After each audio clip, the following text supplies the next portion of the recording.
पढ़े लिखे बच्चों और पढ़ाई के क्षेत्र में जब आप उच्च शिखर पर पहुंच जाएं और बुजुर्गों के आशीर्वाद से या मम्मी पापा के आशीर्वाद से या बड़ों के आशीर्वाद से जब आप उच्च शिखर प्राप्त कर लेते हैं तो ये सदैव ध्यान रखिए कि कभी भी मम्मी पापा को और अपने से बड़ों का आदर करना न छोड़ देना।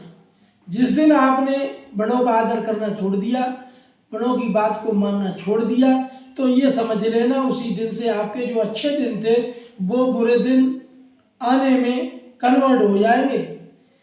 तो ये ध्यान रखना कि अच्छे जो विचार होते हैं बड़ों से, जो हमें अच्छी चीज़ें मिलती हैं, उसको ध्यान में रखते हुए ही और हमें आगे बढ़ना है। उच्च शिखर की प्राप्ति के बाद हमें पीछे का जो हमारा इतिहास रहा है उसको नहीं भूलना। और इसके संबंध में मैं आपको एक छोटा सा चुटकुला बताता हूँ, देखिए कैसे लोग भूल जाते हैं। एक बार एक सज्जन थे और उनके मम्मी पापा ने उनके साथ बहुत मेहनत की, बच्चे को अपने को पढ़ाया लिखाया, जिसे मैंने सज्जन बताया है। पूरे परिवार का उनके ऊपर, बुजुर्गों का, उनसे बड़ों का और छोटों का प्यार रहा और वो पढ़ लिख करके एक उच्च पद पर आसीन हो गए।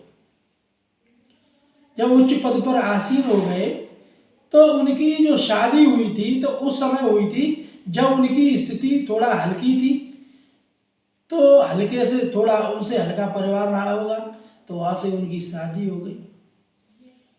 जिस दिन उनको छुट्टी मिलने को तो वो अपने पद पर आसीन थे और छुट्टी मिलने को थी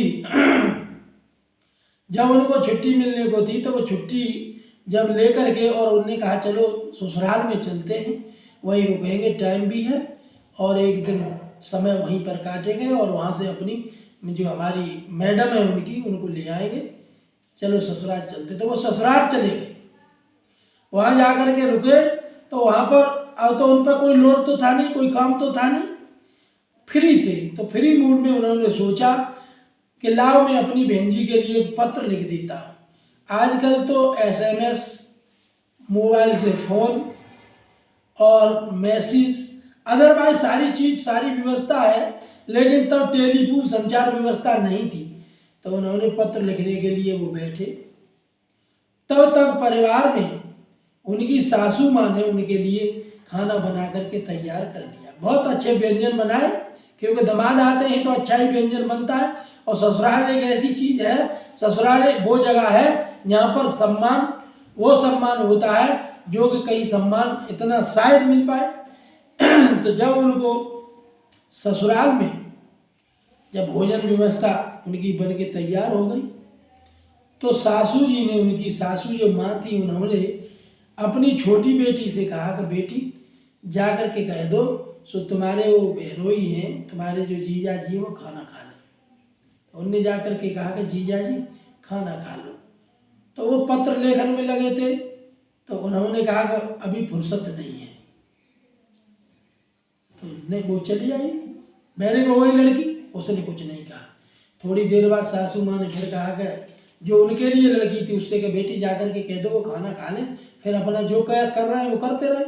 तो उनने कहा कि खाना खा लीजिए, उसके बाद जो करना है वो करिए। अरे का मुझे फुर्सत नहीं है, फुर्सत नहीं है।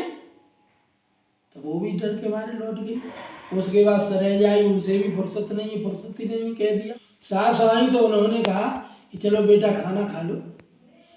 तो खाना खाने के लिए जब कहा तो उन्होंने यही बात कही कि फुर्सत नहीं है, फुर्सत नहीं है। तो सासू माँ ने सोचा कि शायद फुर्सत की किसी चीज़ की कमी रह गई है।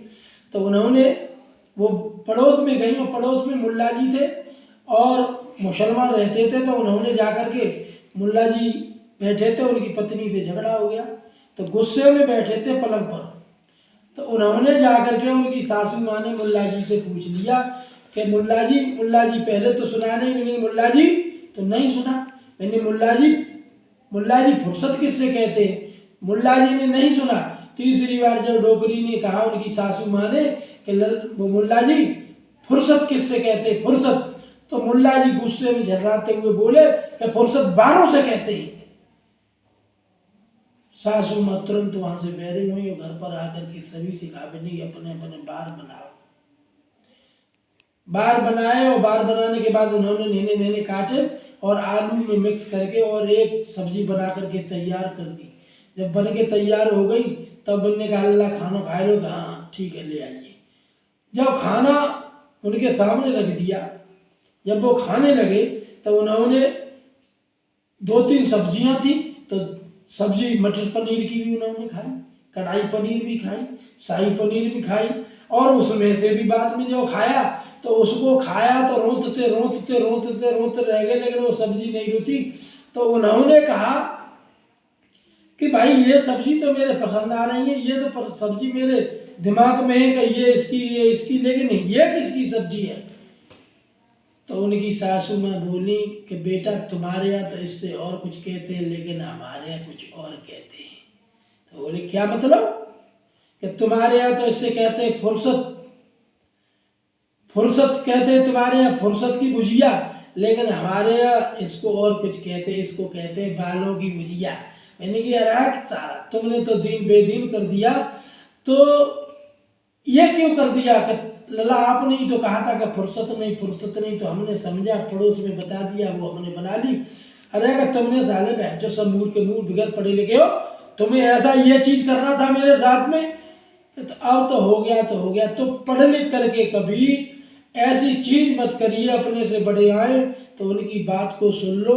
सज्जन पत्र लिख सकते थे, थोड़ा बैठ करके खाना खाने के बाद में भी लिख सकते थे। उन्होंने 4-5 लोगों की बात को नहीं माना, तो उसमें क्या पैदा हो गया?